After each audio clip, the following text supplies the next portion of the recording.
Hello, today we're going to be configuring the ID and print feature into a print driver for a Konica Minolta BizHub unit. We're currently using the C284 and we have downloaded and installed the PCL driver. I've actually installed this driver 2 times and I'm going to configure it for 2 separate features. The first one that we're going to configure is the public user, and it's going to be set up to print to the ID and print queue where it will hold documents for different people to be able to pick them up at a later time. Once we right-click the Konica Minolta, we're able to go to the printing preferences. At this point, our award-winning software, the My tab, will open up.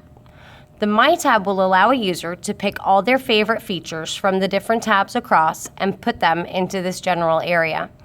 Right now, we're going to select the ID and print feature, and because the authentication's been turned on at this device, we're going to configure it and make sure it's using the public user. Public users in this case have been configured to not need any authentication, meaning a username and password at the device. We've gone ahead and entered that and asked it to print to that queue, so now we can apply that information and OK it. So every time we print to this printer, it's going to send our documents to a little box on the main menu, and we're going to be able to decide which documents we'd like to print and which documents we'd like to keep there for a little while. We're now going to configure the recipient user. The recipient user is also going to print to an ID and print queue. There's one small difference.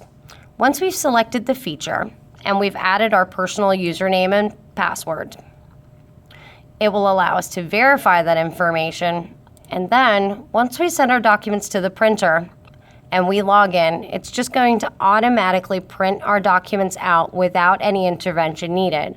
It's also going to delete those 4 straight out of the queue, so we don't even have to go back in and do that either. So once we've selected our ID and print, we've entered and verified our authentication, we're going to be able to apply and OK this. We can set this up to be the same for all users, or we can set this up to be different for each individual user. Again, all users can use public. Recipient users would be individual users with their own unique ID and password. Thanks so much. I hope this was helpful. Don't forget to subscribe for lots of great Konica Minolta videos.